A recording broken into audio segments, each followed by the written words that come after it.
దేవుడు కూడా అట్లా కొన్ని మినిమం అర్హతలను కోరుతాడు. అది మన హైట్ కాదు, వెయిట్ కాదు, అందచందాలు కాదు, నల్లగున్నాడా, తెల్లగున్నాడా, చదువుకున్నాడా, ఏం కాదు. దేవుడు వెతుకుతున్నాడు, ఒకడిని కనుగొన్నాడు, అతన్ని వాడుకున్నాడు. అతని కొడుకు నేనని చెప్పుకోవడానికి దేవుడు ఇష్టపడ్డాడు. దావీదును కనుగొన్నాడు. దావీదు కుమారుడిని అనిపించుకోవడానికి ఆయన ఇష్టపడ్డాడు.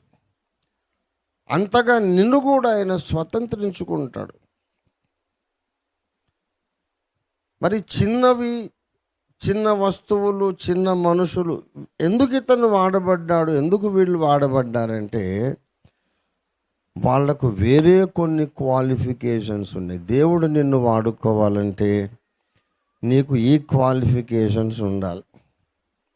నువ్వు ఎలా ఉన్నా పర్వాలేదు, మరి నేను అందగాడివి అందగత్తెవైనా నష్టం లేదు, అందచందాలు లేకపోయినా నష్టం లేదు.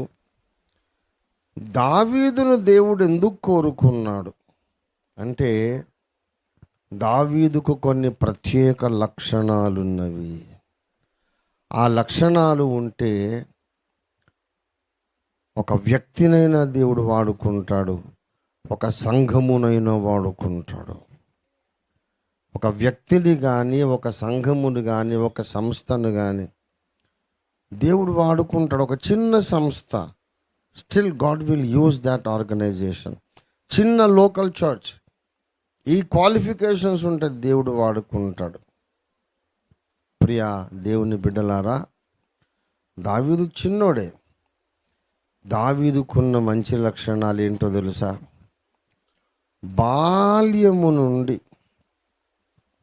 దేవుని దగ్గర మోకాళ్ళుని చదువు నేర్చుకున్నాడు, విద్య నేర్చుకున్నాడు, ఆధ్యాత్మిక విద్య నేర్చుకున్నాడు. 71వ కీర్తన 17వ వచనము చూడండి దయచేసి. ఒట్టిగానే దేవుడు ఒకరిని పిలవడండి. దేవా బాల్యము నుండి నీవు నాకు. దేవునికి స్తుతి మహిమ కలుగును గాక. హల్లెలూయా. అంటే బాల్యము నుండి దేవుడు బోధించుచునే ఉన్నాడంటే ఈయనేం చేస్తున్నాడు? బాల్యము నుండి నేర్చుకుంటూ ఉన్నాడు. ప్రభువా నాకు నేర్పించుమయ్యా. దావీదుకు గురువు ఎవరంటే అబ్రహాం, ఇస్సాకు, యాకోబుల దేవుడే దావీదుకు గురువు. ఏ విద్య అయినా దావీదుకు వచ్చిందంటే దేవుడు నేర్పించాడు. ఇంకా ఆ ఒక్క సబ్జెక్టు చాలు మనకు. కొన్ని వారాలు గడిచిపోతుంది. దావీదు దేవుని ఉపదేశము విని ఏమేమి నేర్చుకున్నాడు అంటే బోల్డ్ అన్ని విషయాలు ఉన్నాయి. మనము కూడా దావీదు నేర్చుకున్న విషయాలు మనం నేర్చుకోవాలి. చిన్న సంఘం కావచ్చు, చిన్న మనిషి కావచ్చు, దేవుడు మనల్ని వాడుకుంటాడు. కానీ దావీదు ఏమేమి నేర్చుకున్నాడో తెలుసా? దేవుని చిత్తానుసారముగా ప్రవర్తించుట నాకు నేర్పుము అని దేవుణ్ణి అడిగి బతిమాలి నేర్చుకున్నాడు ఈ భక్తుడు. దయచేసి 143వ కీర్తన 10వ వచనము చూడండి. నీవే నా దేవుడవు, నీ చిత్తానుసారముగా ప్రవర్తించుటకు నాకు నేర్పుము. ఇది ఎవరి కీర్తన? ఇది దావీదు కీర్తన. దేవుణ్ణి అడిగాడు, నీ చిత్తానుసారముగా ప్రవర్తించుటకు నాకు నేర్పుమని అడిగాడు. అడిగి నేర్చుకున్నాడు. ముందు చాలా ఆశ ఇతనికి. ఆహా, నాకు అలాంటి సామర్థ్యం ఉంటే ఎంత బాగుండు అని ఆయన యొక్క ఆశ వ్యక్తం చేస్తున్నాడు. చూడండి 119వ కీర్తన 5వ వచనం. ఆహా, నీ కట్టడలను గైకొనున్నట్లు నా ప్రవర్తన స్థిరపడి ఉండుట ఎంత మేలు, దేవునికి స్తుతి కలుగును గాక, ఎంత బాగుండేది కదా అని. అంటే ఇప్పుడు కొన్నిసార్లు నేను అనుకున్నా, ఎస్పి బాలసుబ్రహ్మణ్యం లాగా నేను, ఎస్పి బాలు గారి లాగా నేను పాడగలిగితే ఎంత బాగుండు కదా. ఆయనలాగా నేను పాడలేను, ఏదో పాడుతాను, నా స్టైల్లో నేను పాడుతాను, కానీ అంత బాగా నేను పాడలేను కదా. చాలామంది గాయకులను చూసినప్పుడు, ఇంత బాగా పాడేస్తున్నారు వీళ్ళు, నాకు కూడా అంత టాలెంట్ ఉంటే బాగుండు కదా అని అనుకున్నాను నేను. అలాగే ఇప్పుడు దావీదు అంటున్నాడు, ఆహా, నీ కట్టడలను గైకొనున్నట్లు నా ప్రవర్తన స్థిరపడి ఉంటే ఎంత బాగుండేది కదా అని ఆశించాడు. 143:10 ఆయన నీ చిత్తానుసారంగా ప్రవర్తించుట నాకు నేర్పుము అని ప్రార్థన ప్రత్యేకంగా చేశాడు. ప్రియులారా, దావీదుకుండే కొన్ని లక్షణాలు, ఆయనకు దేవుని విషయాలలో ఎక్కువ రోషము, దేవుని విషయాలలో ఎక్కువ రోషం కలిగినటువంటి దేవుని బిడ్డ. బాల్యము నుండి కూడా ఎక్కువ రోషం ఆయనకు. 119వ కీర్తన చూడండి, 53వ వచనం చూడండి. నీ ధర్మశాస్త్రమును విడిచి నడుచుచున్న భక్తిహీనులను చూడగా, మనం కూడా చూస్తుంటాం భక్తిహీనులను చాలామందిని. అప్పుడు ఏమనుకుంటాం? ఏంది అనుకునేది? వాడి పాపాన్ని వాడు పోతాడు, మనకెందుకు బ్రదర్? ఎవడి పాపాన్ని వాడు కొట్టుకుపోతాడండి, ఎవడి లెక్క వాడు చెప్పుకుంటాడు, నాకెందుకు?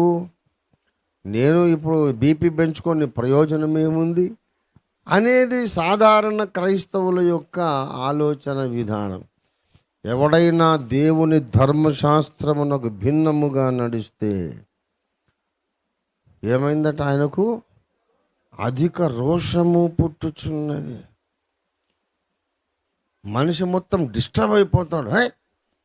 ఇలాగెలా చేస్తారు మీరు?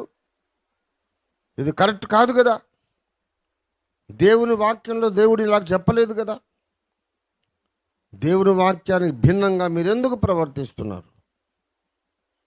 ఆపేసేయండి, మార్చండి ఈ పద్ధతి అని అగ్గి మీద గుగ్గిలం అయిపోతాడు. ఏమయ్యా అంత బీపీ పెంచుకుంటున్నావు?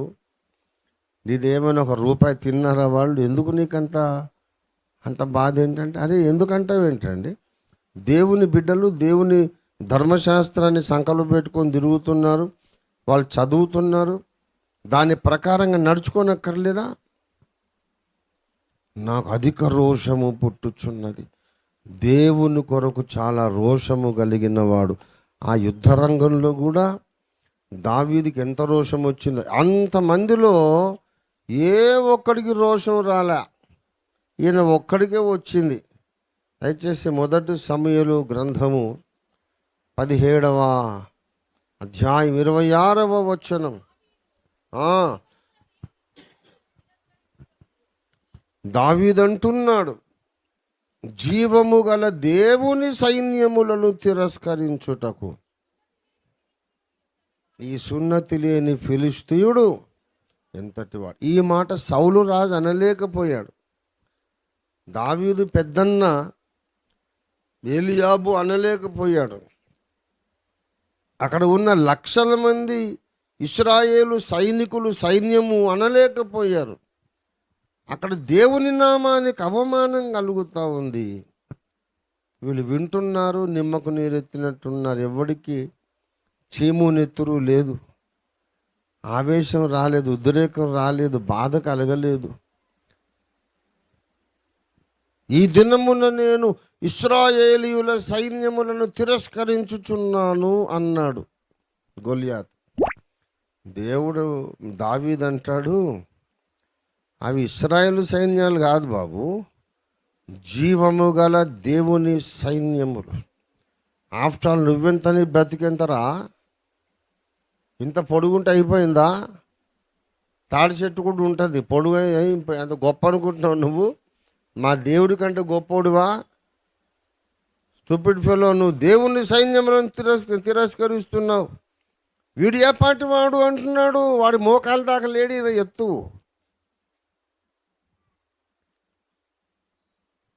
అసలు దావీదట ముందు గొల్యాతుకు కనపడలేదట. ఒకటి చుట్టూ చూస్తుంటే ఏడ్రా శూరుడు అని చూస్తుంటే నాకు ఇక్కడ కిందనే ఉన్నాడు, కనబడలేదు. చూడండి దయచేసి దాని మొదటి సమూయేలు 17వ అధ్యాయము 41. డాలుమోయువాడు తనకు ముందు నడువగా ఆ ఫిలిస్తీయుడు బయలుదేరి దావీదు దగ్గరకు వచ్చి చుట్టూ పార చూసట. అంత చుట్టూ చూస్తున్నాడు, 180 degrees 360 degrees. ఏడి శూరుడు అని గుండ్రగా తిరిగి చుట్టూ చూసిన తర్వాత అప్పుడు దావీదును కనుగొని చుట్టూ చూశారు. ఏది యుద్ధం చేయడానికి మహాశూరుడు వచ్చాడని చెప్పారు అని మొత్తం చూస్తుంటే లేడు. తర్వాత కిందికి చూస్తే, ఓ ఇక్కడున్నావా నువ్వు? ఎర్రగా ముద్దుగా ఉన్నాడు, పాల బుగ్గలు చిన్నోడు, ఇంకా మీసాలు సరిగ్గా రాలా. ఎర్రని వాడు, చక్కని వాడు, బాలుడు, మైనారిటీ కూడా తీరలేదు. ఎరా బాబు, నువ్వా నాతో పోరాడేది? వాడు మహాశూరుడు, అని పేరే శూరుడు. గొలియాతు అనే శూరుడని బైబిల్ వాడిని పిలుస్తూ ఉంది. వాడు గొలియాతు, ఫిలిస్తీయుల యొక్క వాడొక శూరుడు. 17వ అధ్యాయము 4వ వచనం. గాతువాడైన గొలియాతను శూరుడు ఒకడు ఫిలిస్తీయుల దండులో నుండి బయలుదేరుచుండెను. అతడు 6 మూరల జేనుడు. 6 మూరలు అంటే, మూర అంటే అడుగున్నర. మూర అంటే ఇగో ఇక్కడి నుంచి ఈ మధ్య వేలు దాకా అడుగున్నర అంటే 12, 6, 18 అంగుళాలు. 6 మూరలు అంటే, మూర అడుగున్నర అంటే 6కు మళ్ళీ 3 కలపాలి, 9 అడుగులు. పైన జేనుడు అంటే దాదాపు 10 అడుగులంత ఎత్తున్నాడు ఆయన. మనం ఇల్లు కట్టుకుంటే కొన్ని కప్పులే 10 అడుగులు ఉంటాయి, ఎందుకంటే మనం 5, 6 ఉంటాము కాబట్టి. వాడు అంత పొడుగున్నాడు, మంచి కండలు తీరిన యోధుడు. ఈయనేమో చిన్నోడు. అరే నువ్వేం చేస్తావన్నాడు. కానీ చిన్నవాడు, బాలుడు, కానీ దేవుడు వాడుకున్నాడు. ఎందుకంటే దేవుని కొరకు రోషము కలిగిన చిన్నవాడు.